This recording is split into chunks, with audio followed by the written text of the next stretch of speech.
ربكم الله الذي خلق السماوات والأرض في 6 أيام ثم استوى على العرش.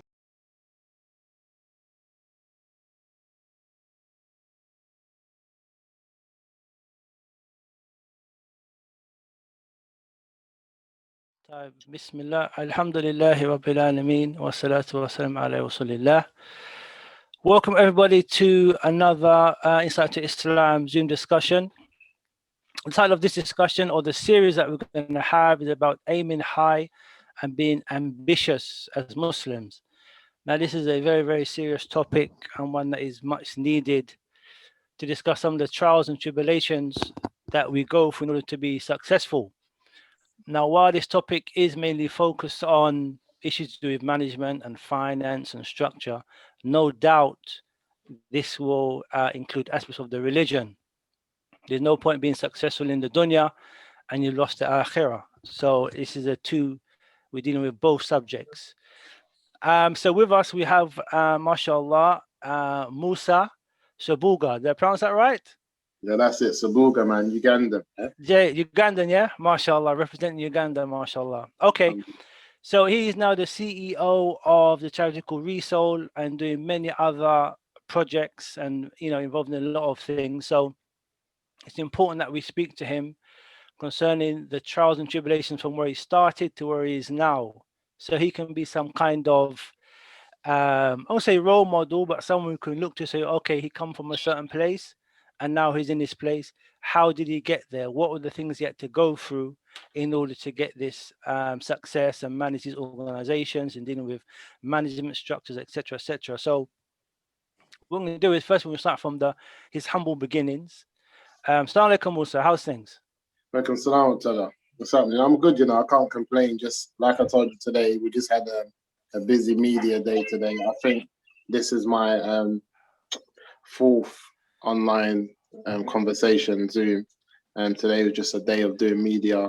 A lot of it is also repetitive in terms of my other work. So that's just telling the story, right? And trying to be humble enough to understand that sometimes it's the first time that people are hearing it and they want to try to get an understanding of what you're doing and where you're going. So a lot of that now is also just doing mainstream media and just sharing that story, that narrative. Yeah. Okay, so I want to kind of go back.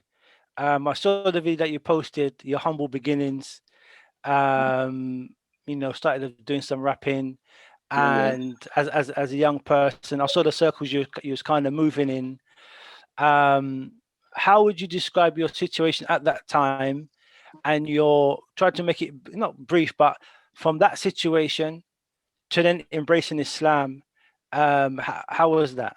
If you give us a brief. Yeah, I feel like my surroundings, are no different to a lot of people my generation. I'm 35 now, who grew up who grew up in South London or grew up in inner city, in terms of some of the difficulties that you face as a young person. You know what I'm saying? So for me, I grew up from a strong family unit, Christian background, Catholic background.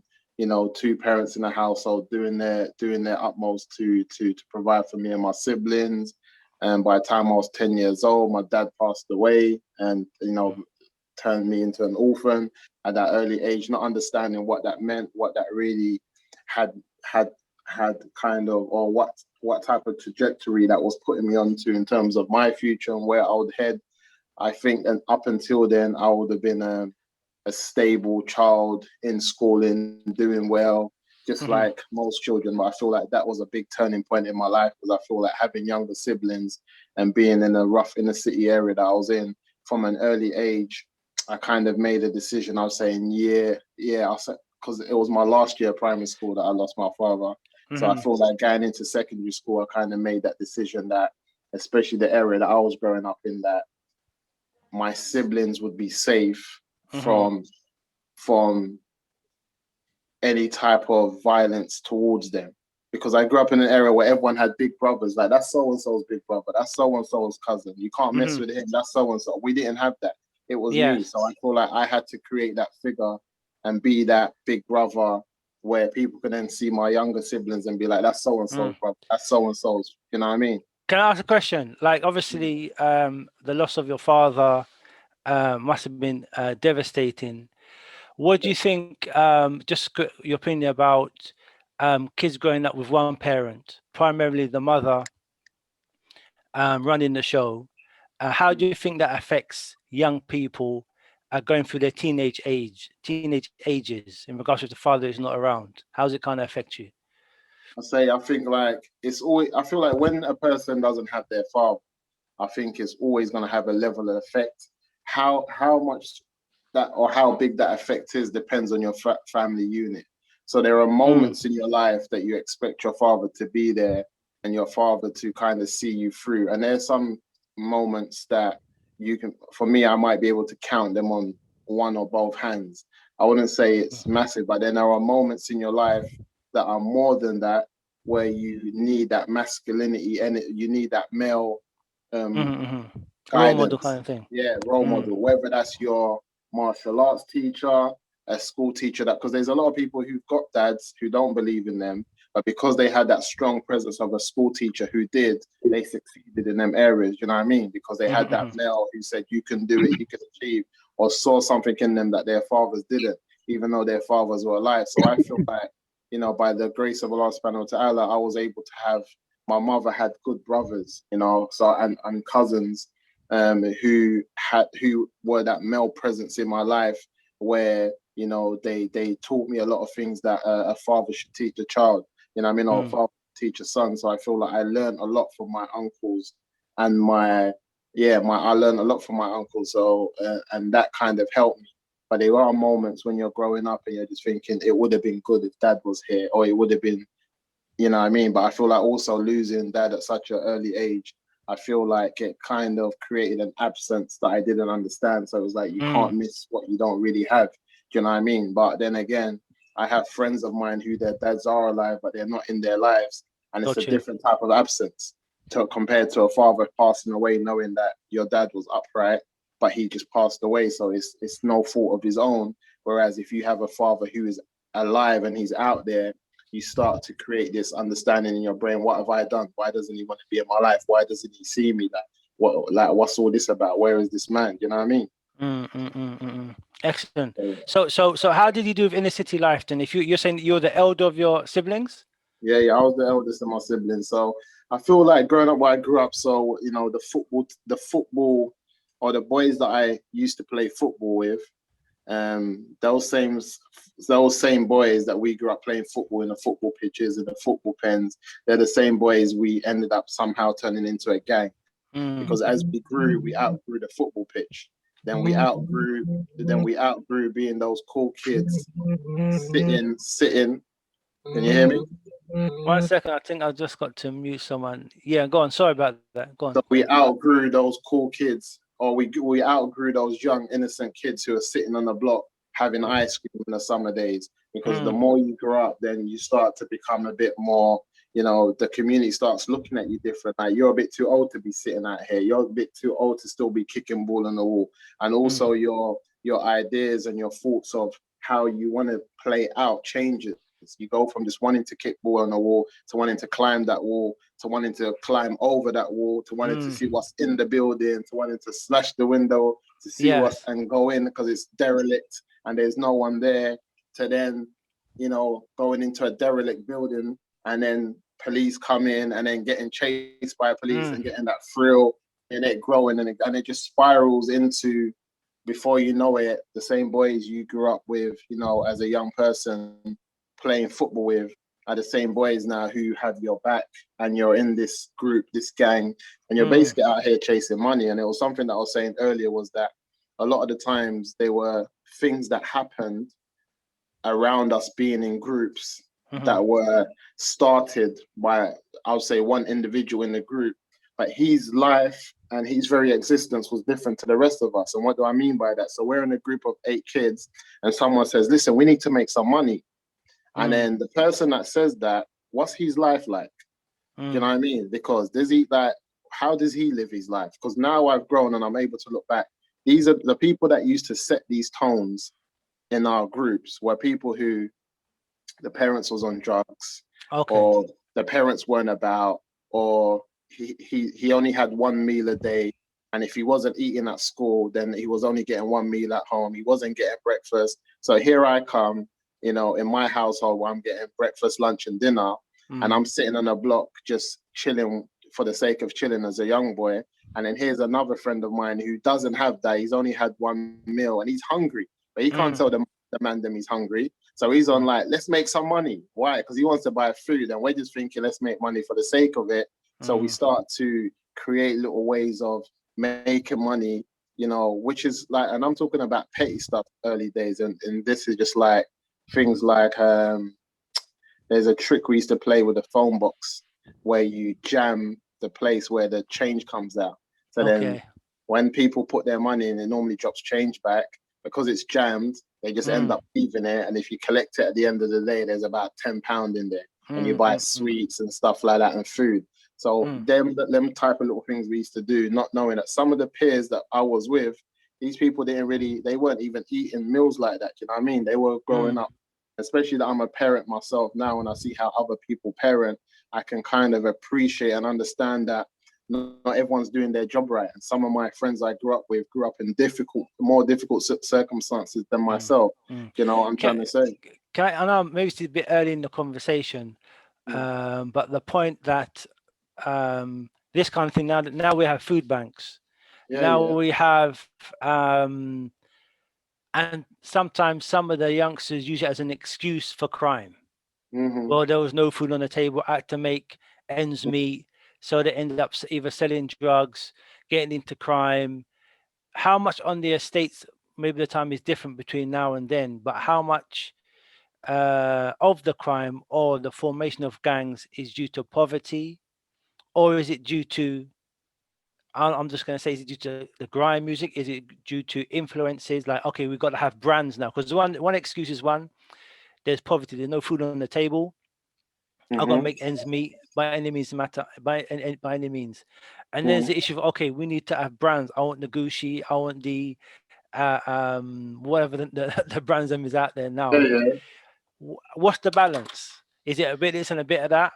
Or I feel like there's a bit of everything, man. And like I said, I feel like when you have people in your situation, like I remember now, there's one kid I grew up with, and I remember that his mum would let us in. So she would come back, he would and this is primary school. So when he finishes school, she would leave money on the table, he would let himself in, or she would leave like a certain amount of money at the local chip shop so he can always get dinner. You know what I'm saying? And sometimes she wouldn't be home until 7. So he would never want to go home early. He would want to stay out playing. Do you know what I'm saying? So when I want to go in, or mum's called me and it's time to go in now, he doesn't want to go home yet because he's still home alone. Mum's not back yet. Gotcha. And this was, so this is a lady now who's working the hours that she has to make whatever she has to make. For the family. So now this is, so my situation. So what's his life like? He's what, 8, 9 years old? 10 years old, you know what I'm saying? So what's his life like? So she's got another neighbor to watch him, because them days was different. You could tell your neighbor, watch him, I'll be back by 5. Yes, yeah. You know what I mean? It's a different lifestyle. But what's his life like? So he's got too much time on his hands, and too much time with older boys and older influence. It's just you know, you're just asking for trouble. So I feel like there's many reasons why people do what they do, but I just feel like not to kid ourselves, you know, we're in a community where as parents, we're struggling. We're struggling, innit? But we've learned how to live without. But our children don't understand that. That's why they see things on TV and certain adverts are created and they spent thousands of pounds to target children. And that's why they're telling you, like, Dad, I want that toy. I want that game. They don't know about why they can't have it like that. They don't know about job that I have doesn't allow me to spend money on £50 PlayStation game. You know what I mean? I don't have £50 for that. They don't understand it. Like, why don't you have that? Because so-and-so has it. He's a dad. He's a mom. Pressure. What's so special about that dad that he can afford it and you can't? Ain't you a dad? Ain't you a man? That's what a kid understands. He ain't got time to understand about I ain't got certain grades or my job don't pay that. Or that's not his business. Nor should he have to understand them things there. Do you know what I'm trying to say? Because that's too much you're putting on a young person. He just wants to know that he wants that item. So I feel like that being the case, there's many reasons that you know, kids fall into what they fall in. So if you haven't created that culture and that understanding within your household of how to attain these things, because first and foremost, people have to know by the rules of the game that you're playing. If we're all playing a game and I don't know the rules, I'm going to create my own rules. So kids are living in a household and they don't know the rules of the game that we're playing. They just know they can't have things. But why? And sometimes we underestimate the power or the understanding of the young children they have. We just think, young kids, what do they know? But this time here, they know stuff. You know what I mean? They know put too much. They know too much. Too much. And sometimes their understanding is very simple. They're not. Sometimes they're on the Bedouin understanding because their brain hasn't developed like that. So it's just like 2 and 2, 4. What are you talking about? I don't want to hear about there's anything else involved. And sometimes if you subtract and then you add, it can change. What are you talking about? You know what I mean? This and this means that. And I feel like if we don't understand the environment that we're in, and we understand the times that we're in, and we allow that gap to just open to the point you look at your kids, you don't even know what they're on, you don't know what computer systems they're on, you don't know what the phones are on. All you're on is don't do this, don't do that, don't do this, don't. It's a dangerous game to be playing. So I feel like, as for myself, growing up in that space, I feel like my upbringing, I got nothing but respect for my mother. She gave me everything that I wanted. She gave me things that I didn't even know were valuable at the time. It's only when I look back in pictures, I think, right, that's them Jordan ones. So I had Jordans when I was 10. I didn't know, you know what I mean? I didn't know what they were at the time, but mum looked out for me and done a lot. But at the same time, as we know in Islam, your companions have a big influence on what you do. And this is what I'm trying to say. Some of my companions were really in difficult situations. Can't say that my mum put me in that situation as a young person. So my companions' needs became my needs. You know what I mean by that? What they wanted to do became what I wanted to do. Where they wanted to go became where I wanted to go. And I started to prioritize their needs and their wants to my own, not really looking at, hold on, really I have an environment around me that's good enough for me to succeed in the things that I wanted to do. You know what I'm trying to say? So my report card reads something like, you know, very clever, just that, you know, very clever, very smart, just doesn't work hard enough or doesn't try.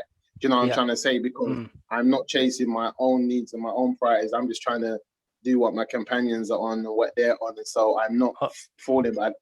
But at the same time, that was me in that time building this persona where my brothers, example, they were able to walk through the streets of where we grew up and no one messed with them just because of this character that I had created for myself, or this person that I had become, allowed them to cut through. And that's why a lot of the time, the type of life I lived and the fact that we came from the same household, people will be like, how is that? You know what I mean? My brothers are so different. But what a lot of people don't understand is that they didn't have to be bad. You know what I mean? Yes. Because of who their brother was. They didn't have to do anything. They were able to just crack on. This is where your peers, as you said, your like peer pressure, for example, like you put maybe your peers as a priority rather than putting your own education, your own future. Your peers were more important. Was that because you enjoyed doing what your peers were doing, or you thought yourself, well, okay, you know, my man needs help, I'm gonna help him out and put that first before your own education, your own safety, and your own future? I just thought I was the man of the house without even being told I was. Dad passed away, and I just thought I had to protect my younger brothers and sisters. And I saw protection look like what they were on and what and had the respect that they were getting and what their older brothers and cousins had. So I thought, if I have this type of lifestyle and I live this type of way, no one ain't gonna mess with my brothers and sisters. They're just gonna be like, right, that's so-and-so's brother. So, and that's what ended up happening really, because my brothers now are journalists and script writers. They live a whole different type of lifestyle to I live. They're younger, all of them are younger than you, or they're all younger? Yeah, they're younger than me. Yeah, but now that's what I'm saying. So I was their older brother, but everywhere they went, we were living in South London was like a war zone to an extent. But they would go to certain areas and they would mention my name and say, "Is that your brother? Are you for real? For real?" They're like, "Yeah." Then I'll be like, "Okay, leave them alone. Because their brothers so and so." Do you know what I mean? Yeah. So I created that persona where it let them go. And I was saying to a brother the other day, how sad is it now that in the communities that we live in, our children don't know each other to the extent where, if, like example, say my son was being robbed on a bus, one of the brothers who was so close to me, his son could be on that very same bus and not know it's my son, because we don't have those unities no more, you know what I mean? Where he could come back to me and say, oh, Dad, you know that I saw something happening to so-and-so son, where I can make that connection and call the brother and say, right, it's just, you know what I mean, this and this, you know what I mean? We, even our children don't know each other, let alone us, you know what I mean? And that was something that, to me, I find like is very troubling. Or sometimes you find that our children are causing problems with somebody else just because we don't have that community know-how and that link. And as somebody, as a non-Muslim, I grew up in an era where people knew whose family was who. You know what I mean? And that's what gave them the pass through. Because, example, as much my son could be on badness, but because he knows that's Uncle Dawood's son, he could be like, oh, everyone leaving. Do you know what I mean? Yeah. Still gives that level of protection, because it's like, that's uncle's, you know what I mean? I might not know him like that, but I see him at the masjid, or they came to the house for dinner the other day. You not leave him alone. And I feel like we don't even have that as a brotherhood. It's sad, because we had, I don't think the Muslims have that. They're not that big in the inner cities, if you get what I'm saying.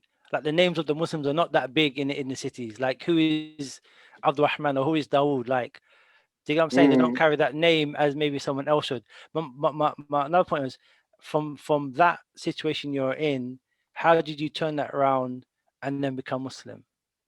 From that inner okay, city, so obviously, having that big name on the streets, you know, say, well, nah, I'm gonna leave that now and become Muslim. yeah, so I took a turn when obviously we went from what we was doing growing up. Then it ended up being that I started rapping. Me and my peers, we started rapping and created a name for ourselves. So at the time, just before I embraced Islam, I had a very I had a lot of music that was out. So I had videos on MTV Base, Channel U, and I was like, at the time, I was in a position of transitioning from a local South London artist to a national artist, where I was known nationally, you know, and it was a very difficult time. But at the same time, Islam came to me at a turning point in my life, where my music was taken off, and my group, and like my peers that I've done music with now, they've all have continued and become successful musicians and are millionaires now, because we started the music game where money was really coming into it. It was just at the beginning of money being pushed in it. So now when I have conversations with my friends, you know, it's like one of the questions I was asked today: do I ever look at it and think, what if that I could have been there? Because the interviewer said, all your friends are millionaires now, and they were used to rap with them. Does that make you ever feel like, what if? And I was like, to be honest, that's why I left music and I embraced Islam, because I knew, and I had a feeling, and I just knew, because of the work that we put in, everything that I'd ever put work in always, you know, came to fruition. Things happened, you know what I mean? Good things happened. So I knew that the amount of work I was putting into rap, I would be a successful rapper. And I looked at what that looked like, and I didn't want that for my life. That's not what I wanted. That's not how I wanted to be, because I came from an era where whatever you rapped about, you had to live by it. So we weren't making things up. So to be a successful rapper, you had to continue being a bad boy in the street, because people used to listen to your music and say, does he really live by what he raps? Yeah, he does. We know about him. So I was thinking, so what? I'm going to have to continually live this life so I can rap about it, because the minute I start rapping about what I don't do, then people are going to check me for being fake. And then then I'm going to be in a whole another type of madness, because people always trying to create names of people. So the the new generation coming up are always trying to check you. So they'll see you and think, right, so you rap about badness. Let me see how bad you are. And being where we came from, we would then retaliate with badness. And I knew from then that this is not for me. So when I embraced Islam, I kind of just told my peers that I was rapping with that I'm not really up for it. I'm going to quit. I don't want to do it a lot of the time. And that was like, I say, the first 12 months of embracing Islam. A lot of them just thought it was a phase. I wasn't going to do it. And at the time, I came from Peckham, South London, and a lot of people from Brixton were embracing Islam. And we had a lot of beef. So there was a lot of gang violence going on, and everyone from Peckham was just beefing all the Muslim boys from Brixton, because they thought they were bad, they were converting, and there was this understanding that they were forcing people to convert. So we were like, okay, if you're trying to force people to convert, we're gonna show you how bad we are. You know what I'm saying? Like, so we were bumping heads at this point. So when I embraced Islam, it was very difficult for me and a couple of people from Peckham, because it was like, if you guys switch sides, are you lot embracing Islam to kind of do this Brixton thing? So there was a lot of that, but I think because of the personality and the persona that I had before, my persona hasn't changed since embracing Islam. I am who I am before Islam. And I feel like people had a good understanding and a good insight to me as a character and as a person. Have you always been a leader, not a follower? Yeah, I think I've always been principled. And that's why I always have my principles. And my principles that made people think I was a bad boy was that if I go to a rave, for instance, with 5 of my friends, I'm not leaving unless I'm with 5 of my friends. So I don't get into a fight and run off. I came with 5, I leave with 5. That's my principle. That's not because I'm a bad boy. That's just because these are the principles I live with. I walk into a space with 4 people, I leave with 4 people. But being from the hood, in brackets, certain people are cowards. If something kicked off, they'll just run off and say, right, got peaked. This is the right, got peaked, man had to move, blah, blah, all the excuses, isn't it? So the people who stood and fought and led by example and done what they did, people gave them, oh yeah, them man are bad boys, them man done this, they done that. And there was some people who loved that lifestyle. They got adrenaline off the fighting and all that. But that weren't me. I was just thinking, I can't go home and go to bed and sleep and not know if my friends made it back home. You know what I'm saying? Like, I can't do that. And obviously I come from an era where I knew my friends' mums and all that. I'm going to see mum on the road and she's going to be like, us, you know what happened to so-and-so, and I'm going to be going on like, oh yeah, it was so bad. And I was there and I run. You know what I mean? I can't do that. So, Let me ask you a question. Obviously you're talking about your generation of rappers that you said there was a contradiction that, okay, if you're going to rap about it, you got to do it. Your peers now, as you said, some of them, they're millionaires now, right? And they're still rapping. But obviously they're not doing what they're saying they're doing, but the younger generation now are doing what they're saying. You get what I'm saying? So do you think that, some of the older generation will probably earn their £1 million, moved out to Fulham and Battersea, but those youngsters who are following them, they're actually implementing what they're saying. Do you think they have some responsibility for that? Yeah, but ways I feel like when you've done so much badness, you have so much credit in the bank that you can always talk about it. So it's like Ronaldo can forever talk about how bad he was on the football pitch, and no one can say anything to him because he done it. Do you know what I mean? And I feel like as rappers who lived that life, they have credit in the bank where they can forever talk about it, because even if they're not doing it now, they're retired now. Yeah, it's like Ronaldo or anyone. No one, even if Ronaldo says, boy, no one's going to say, because of the credit that he's got in the bank. Everyone will be like, yeah, you done your, you know what I'm trying to say? So I feel like that's what allows certain type of artists to continue to talk how they talk. And then the problem is, though, is that phase of actually still doing what you're doing and rapping about it is a group of young kids, and it's just getting worse and worse, because they're actually, like, when we hear these drill traps about knife, chef, all of that stuff, this is what they're doing in it. That's their life, and it's sad. But for me, it's just, for me, I don't per se. I just feel like knowing what music was for me and the lifestyle that I lived, music was the only time when I done music when I was free and I was able to express my pains and my sorrows in a way where other people can understand me.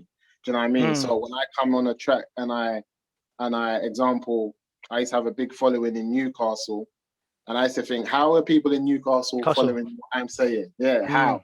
You know what I mean? So to hear someone from Newcastle, like memorize my lyric word for word, it's powerful. It's like raw, like, and for him to, for every word to hit him how it hit me when I was writing it. You know what I'm trying to say? So when I'm talking about certain pains of the hood and the community, and he's like, right, this is how I'm growing up in Newcastle, and I'm going through the exact same thing as a young black boy. I'm feeling your pain here. It just gives you that togetherness and that. So I think the music element is a problem, because the issue is, why are we growing up like this, and why is it so easy to grow up like that? Do you know what I'm trying to say? And I feel like it's very easy to just pull it on the music on its own and say, cool, if we stop music tomorrow, there'll be no more badness. And I don't believe that. Badness is badness, isn't it? Some people are on it. Well, we can't just go on like, cool, stop music and everything fixed. And I mean, so I feel like people have to take ownership in the decisions they make. Because I left the streets at 20 years old. You know what I mean? I lived all my 20s, you know, as a practicing Muslim. And they were they're years that people, you know, do what they want to do. You know what I'm trying to say? Oh, okay. So, alhamdulillah, you become Muslim now, and you're active now. I can see you kind of leadership, strong-minded. You do what you want to do, and obviously you got involved in Roadside into Islam.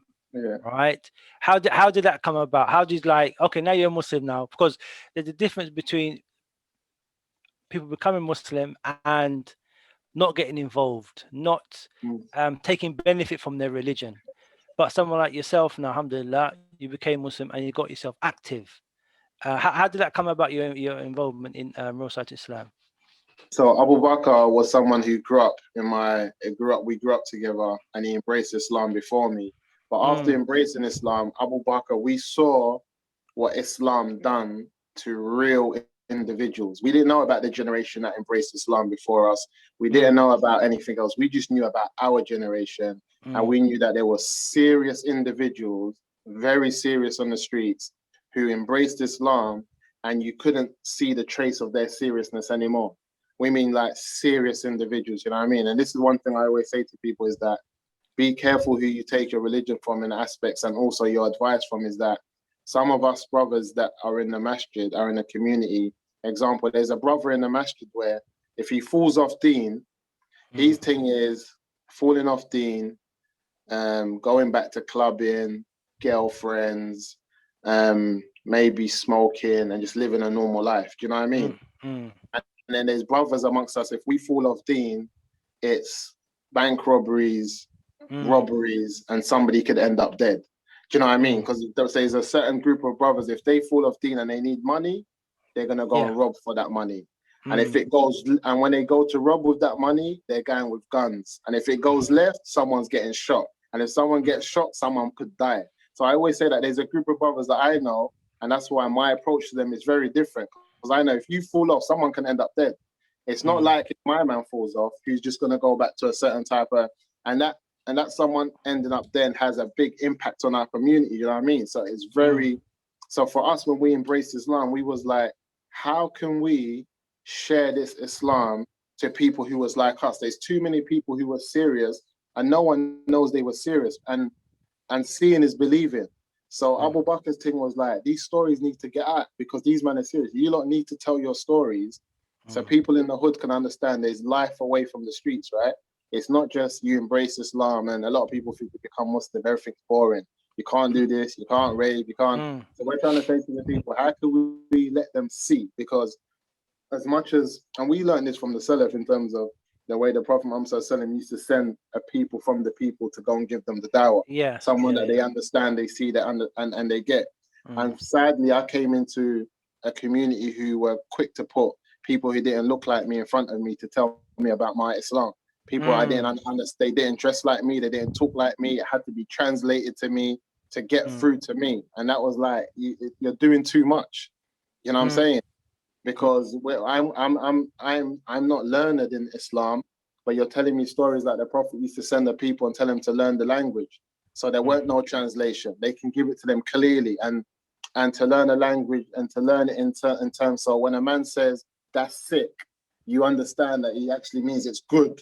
Yeah, gotcha. To that level of learning the language, so you can give dawah in a way they fully understand. You know what I'm saying? Not to a point you come and give man dawah and everyone saying, "Well, that's sick," and then the man's thinking, "Are they thinking I'm not well?" You don't understand the people. Do you know what I'm trying to say? So it's very detailed in terms of learn the language of the people and call them to the deen.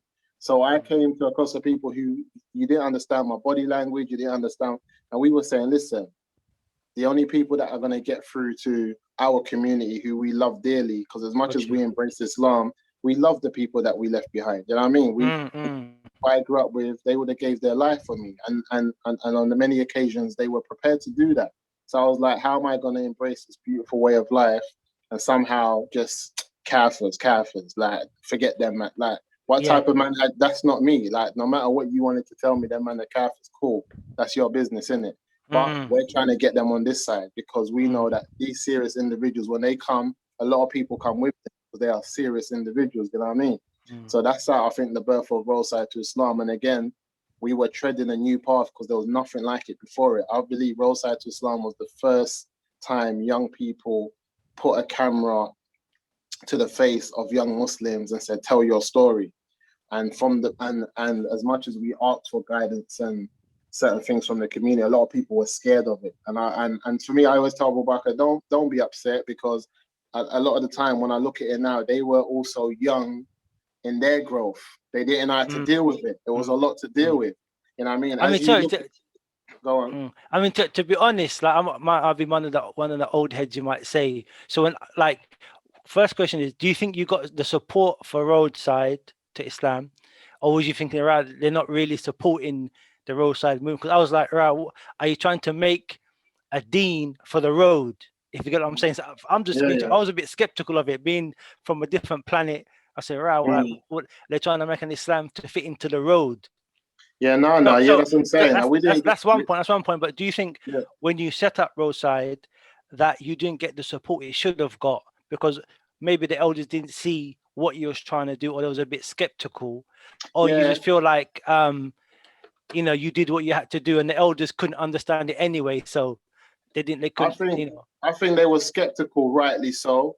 But I feel like they had a group of young individuals who were serious on the street, but were also willing to learn. So we weren't arrogant with it. We weren't like, forget the elders, we don't care what they say, we're doing our thing. We were like, we're gonna do this, but elders, what are you saying? How should we move? What should we do? Can we come and do this in a masjid? It's where you lot can see us and can kind of have some type of control of what we're doing. But it was more like, no, don't come here, we're not involved, we don't want to know nothing about it, boom, boom. And it was that type of attitude. But it was like, so hold on, you all took Shahada, you all come from a certain type of background. Half of your kids and some of our people are in this mess, but you don't want no vehicle to talk to them. All right, cool. But this time there, a lot of the elders, their kids were 2 years old, 3 years old, 4 years old. Now it's a whole different situation. You know what I'm saying? True. So you can talk like that. Yeah, your True. kids are young. But now they're at this age where it's a difficult situation. So we came onto this and we thought that we were only going to be talking to reverts and trying to help reverts understand this path that we're taking, and try to give them some type of pathway to understanding the difficulties that they might face.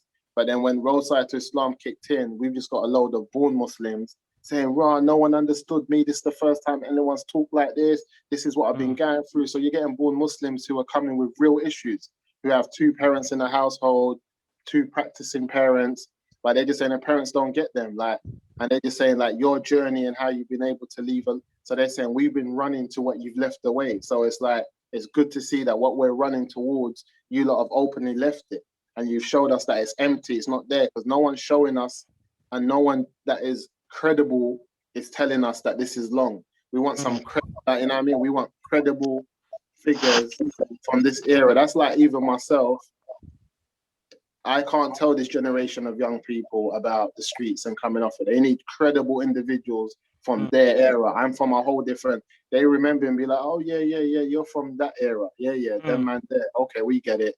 But they want credible young people who are making that transition now, who understand the nuance of the different language, the different, and how culture has progressed in street culture. It's a methodology now. It's the road thing's an ideology now. It's a way of life for a lot of these young people, and it's very difficult to tune in and to deal with the level of violence that they're seeing on a day-to-day basis. So for someone like me who's seen violence but not to this level, I can't really talk to this young generation. I need to have allies from this young generation, and I know that if I don't have allies from amongst them, their age group, their peers, who's been strong enough to leave, who I can work with and mentor them. You know what I mean? And what I didn't have the mentorship from the OG. So right now, I'm mentoring a lot of young boys from this era who are like, "Yeah, man, I grew up. Like, my brother used to listen to you, and like, I know that you was a this, like, I'm trying to leave. Can you mentor me?" I'm mentoring the generation of these young guys who who have that real credibility. So when they make that transition, a lot of people their age group can kind of follow because they know that these are real individuals. But I feel like with Roadside to Islam, it was just, I think, alhamdulillah. Are you saying was in past tense, or what's happening with Roadside Islam? I know you Yeah, guys. because I think we're yeah. So like, it was never like we're grown enough to understand that as young men who were very very close to the streets and connected to the streets and were relevant, we had an impact. But we didn't do it for the fame or the glory. So we're never doing anything for views or hits. So because we understand that, we got nothing to tell this next generation. Everything that we had to tell is online. It's on videos. People still watch the videos today and be like, "Raw, that video that you done on halal money changed my life. Love you for what you done." That video's 4 or 5 years old, but it's still relevant till today. There's nothing new for us to tell you. As for anything new that's happening today, that has to come from this generation. From amongst them, they got to rise up and make those transitions that we did. But it's not for us to just start creating content for the sake of content. So some of us, we look at those younger brothers who came under us who do this, the youth hour, and their content has just become no different from anything else that's out there, if you know what I'm saying. They just create things for the sake of, and that was never us, because we came from real backgrounds, man. We lost a lot of people on the streets. You know, a lot of our friends were killed and stuff like that. And we knew that we didn't want that for everyone. So the work that we done was sincere to the best of our ability, and Allah knows best, but it was never to stay there like that. So our transition was from when me and Abu Bakr used to have the conversation was like, let's just give back to where we come from, innit? It's all about giving back. So that's how, you know, Abu Bakr being Gambian, you know, he went to the Gambia and just started his project, and then it kind of went from there. Okay, so alhamdulillah for Roadside Islam. Now you started that Resole, okay, which is your charity distributing trainers. Now what I want to get into is this thing of people want to be ambitious, people want to aim high, the difficulties, the striving. What I want to know is your journey into setting up an organization from start to finish, having that idea, putting it to paper, and then bringing it to life. What are the difficulties that we have to go through if we want to be ambitious, if we want to see the things that we dream of coming to life? It might be a bit of a long thing, but if you understand what I'm saying, like people are thinking, I want to do something. How can I do it? What are the hurdles? But I've come from this place. Who's going to help me? What network have I got? So where do you start? Where did you start? For me, a lot of the time is the intention and then the action that follows. You know what I mean? Having an intention to do something and then having the strength to act upon it and to just move and not to procrastinate or not to wait. So I'm someone who, you know, who's able to see things for what they are. So I can look at Nike and say, okay, Nike begun with $200 and Nike is who they are today. You know what I mean? I can look at organizations and see that organizations that like Amazon and Disney, whatever they might be, that started at the back of garages and no one believed in them, and they are what they are today. So I'm not one of these people who believes I need to have some big infrastructure to start something or to make things happen. I just believe I got to have the intention and the strength to act upon it and to just be sincere to the best of my ability and to make things happen. So when I've gone to the Gambia and I've seen the work that we've done in the first 18 months and what has happened there, I've come back to the UK and I've said to Abu Bakr, though, as the fact we started Roadside to Islam here to make a difference here in the UK where we are. Because my biggest thing is this: I'm not a fan of preaching to the converted. Do you know what I mean? I don't like the fact that every Muslim, not every, a large group of Muslims can testify that non-Muslim organizations have helped them somehow, some way through in their life. Whether their child was in trouble with police and they contacted some non-Muslim organization that stepped up, whether they didn't have no food on their table and they contacted some type of system that was set up by non-Muslims that helped them up, whether they didn't have no house and they went through some housing system and Jonathan and James helped them out. There's always a non-Muslim that somehow has been there in our time of difficulties. And then I'll think to myself, here I am as a Muslim.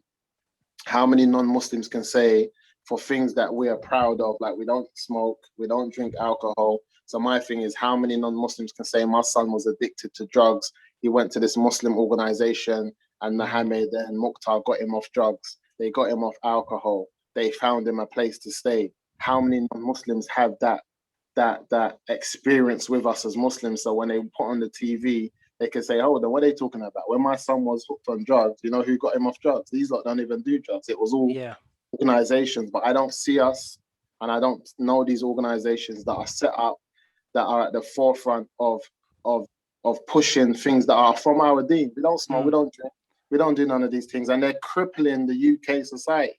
One of the biggest bills against the NHS is alcohol, and this is an ummah of people who don't drink that.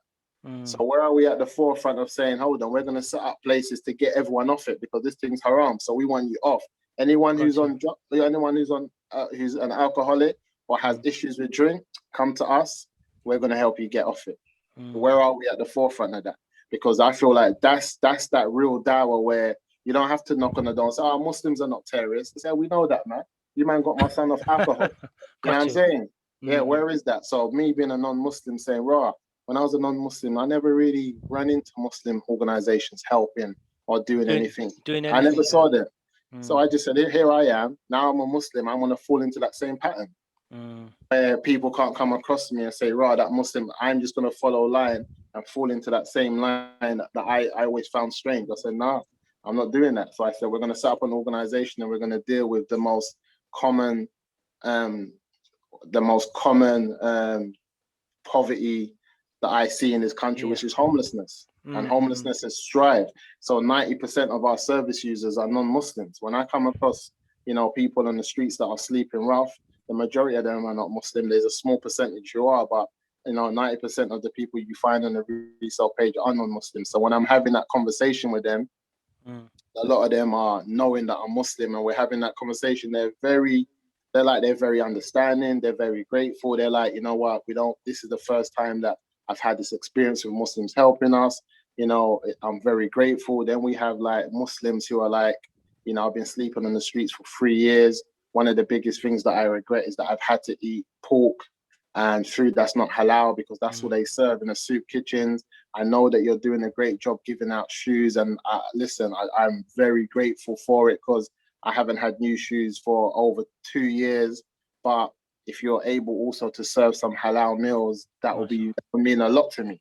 And I'm just thinking and hearing these type of stories and knowing this and just thinking, okay, here it starts. Here we are. You know what I mean? We're at these are some real societal issues. And I know that Islam came and changed society. I know the Prophet Muhammad came and changed the character of man and changed societal issues. And I know that this is where, for me, I'm not learned like that in Islam, but I feel like seeing is believing.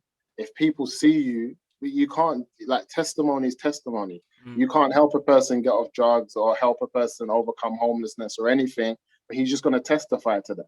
And that's the connection that he has with you. But if we're not having that interaction with wider society, instead of just preaching, just preaching to the converted, only helping ourselves, like, oh yeah, let's go and help these. Like, we're not seeing that wider society is our problem. We're not seeing that us having an impact on everyone has an impact on us. So a lot of the time, yes, we do good. I don't doubt it.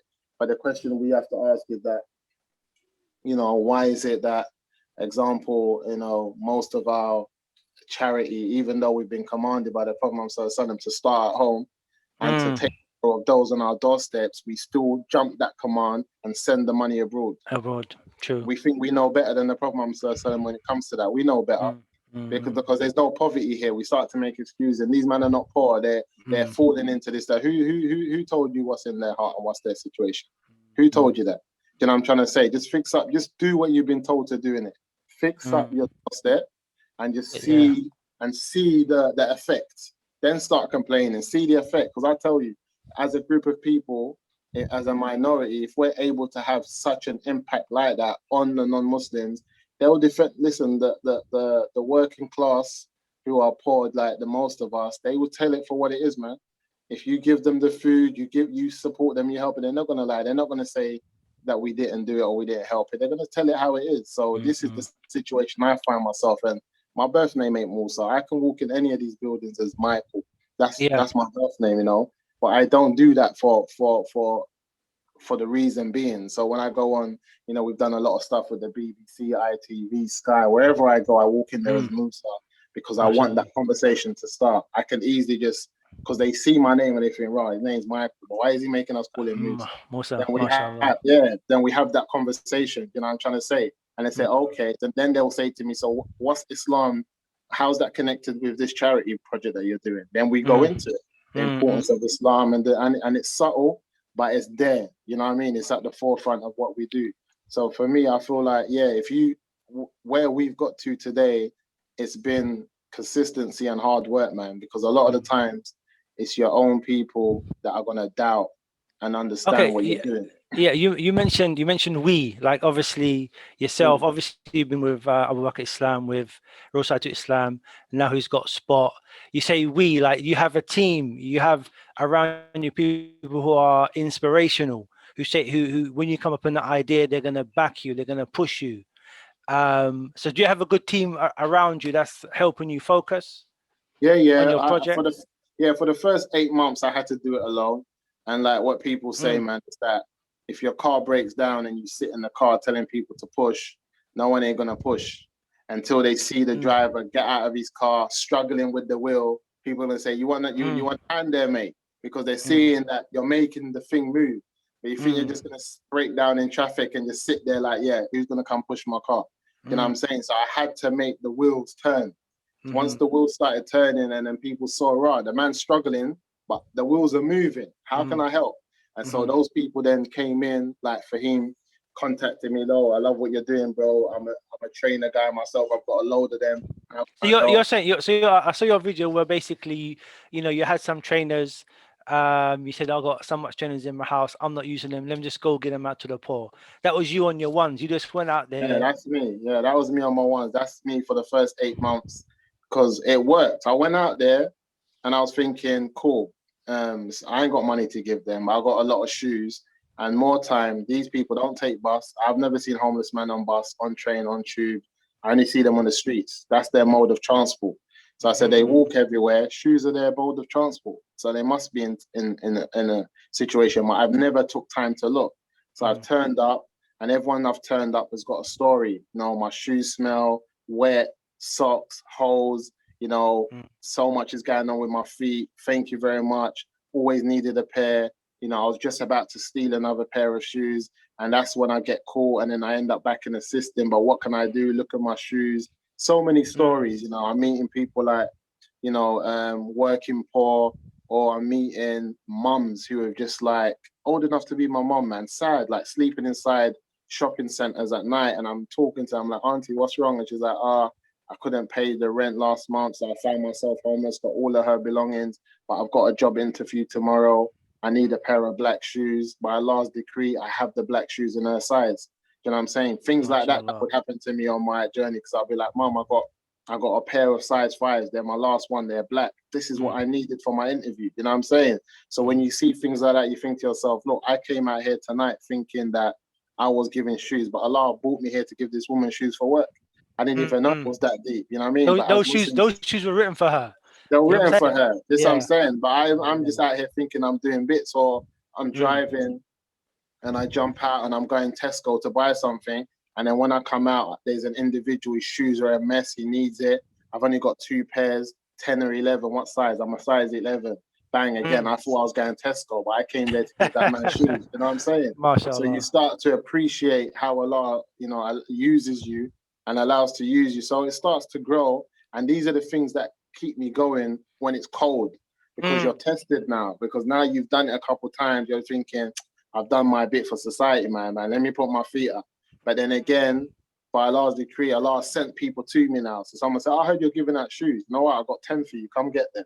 Next month, I heard you're giving out shoes. So now people are hitting me up and I'm collecting shoes. And then once I collect the shoes off you, it's an amana. Now I've got your shoes. I've got to distribute them. I can't just, you know what I'm saying? So then that's pushing me. So then I'm out there and I'm doing what I'm doing. And as time has gone for him, he's came out there, he started to support me. And then from there, it's just grew in the community through like non-Muslim organizations, that there's this, guy on the road and he's giving out shoes and all the homeless people are talking about him. and they're saying, look out for him. He comes at certain times. You know what I mean? How would you explain that? Because obviously you're out there by yourself. It's growing, and you're thinking, okay, next man's giving you a call. I'll come and help you.